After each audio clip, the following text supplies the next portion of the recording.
Hey guys, it's Matt. Welcome to this bonus section of the Five Factors podcast as we've been talking about how to develop courage. And the way that we got there again was talking about the need that every single one of us has as leaders to receive encouragement from outside of ourselves. If we're going to show up day in and day out and do our best work and take the risks that we need to make and kind of make ourselves vulnerable in the way that we need to do that, we're going to need some help. So what I want to do in this bonus is to really help you take the awareness that you've built by listening to this episode and find a few ways to take action. And so a few things that I want to make sure that you heard from the episode and that you don't just let kind of get past you, but you go and take action on it. The first is this: you need to build a culture of encouragement around you. And so that means that you have to take the first step in terms of encouraging others. And so one of the things that I found very, very helpful is to have a list of people in your life that you intentionally and systematically encourage. That could be with a handwritten note, that could be with a text, it could be a phone call, that could be any time that you're together with them, but you're finding ways to verbally encourage them for particular things that you're seeing in their life. Now, one of the things that you want to avoid here is to not do the same thing the same way to the same people all the time. So I have a friend of mine that his consistent line with people is, "I'm really grateful for you." And I think he means it, but one of the things that happens is that when you hear that for the 10th time, it begins to lose its luster. But if you're going to build a culture of encouragement, then you want to be able to lead and model the way here. So I want you to go ahead and figure out whether that's people in your church, part of your leadership team, friends, family, whatever it is, grab a handful of people, and every single day over the next week, I want you to either write a handwritten note or send a text thanking them for particular things that you're seeing. If you want to use an idea of like evidences of grace, or you're just seeing how they're trying to show up and be seen and be courageous, point that out and look in the margins. Look for the things that aren't so obvious that people are doing, and call them out on it in the best way possible and encourage them. That's the best way that you begin to create a culture of encouragement. You start yourself and see what happens around you. The second thing I think you want to do is you want to protect your time with those who do encourage you. We do have people in our lives who are more apt to intentionally and particularly encourage us verbally, and we want to make sure that we are creating and protecting time with them so that we can get what we need in those relationships. And that could be your mom. And if that's your mom, that's great. It counts.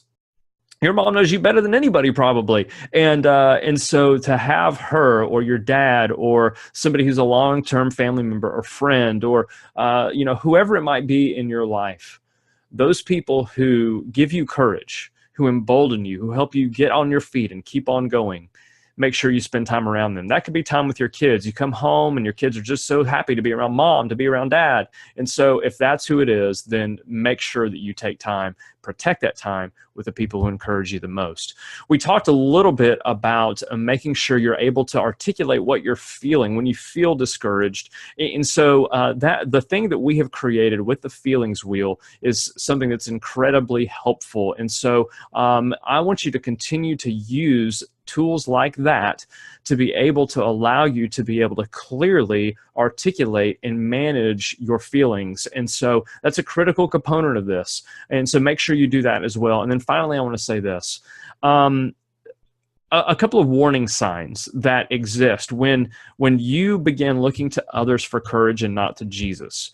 Because I don't think it's an either or, I think it's a both and. But there's one way in terms of you can think that you're going to get all of your courage from Jesus and misunderstand the fact that he works through other people, that you need other people and people need you to need them. But I also think it's possible that we can begin to try to get encouragement from other people and act like what Jesus gives us doesn't count. So a couple of warning signs are, an easy one is when you begin being nice to people, encouraging people, expecting them to basically give you encouragement in return. That's going to create some significant problems at some point in the relationship. That at some point in time, this is I'll scratch your back, but you better scratch mine. It isn't you wanting to serve and encourage them. It's you using them in order to get what you want them to give you. And I think that's not a healthy relationship. So you need to pay attention. And sometimes I find this in my own heart. This happens subtly and it creeps up on me. And so there are times maybe when I'm feeling discouraged, and instead of going and telling somebody that I feel discouraged, I will go try to encourage somebody else by sending a text or just having a conversation with somebody in the hopes that they're going to, at least in the very have the thought that I'm a really great pastor or a really great friend. And so I think we have to be aware of our subtle tendency to use other people to get what we really want and what's there and available from Jesus. But we begin to use other people that way. I think the other thing is that when you begin to believe that people around you owe you something, when you think that your family owes you encouragement or people in your church owe you encouragement, once you begin to take that posture, that's a bad spot to be in, because what's going to happen is you're going to begin disconnecting from those relationships, if not physically, emotionally. And so we want to make sure that we're paying attention to the subtleties of sin and sinfulness in our heart that grab us, that choke the life out of us.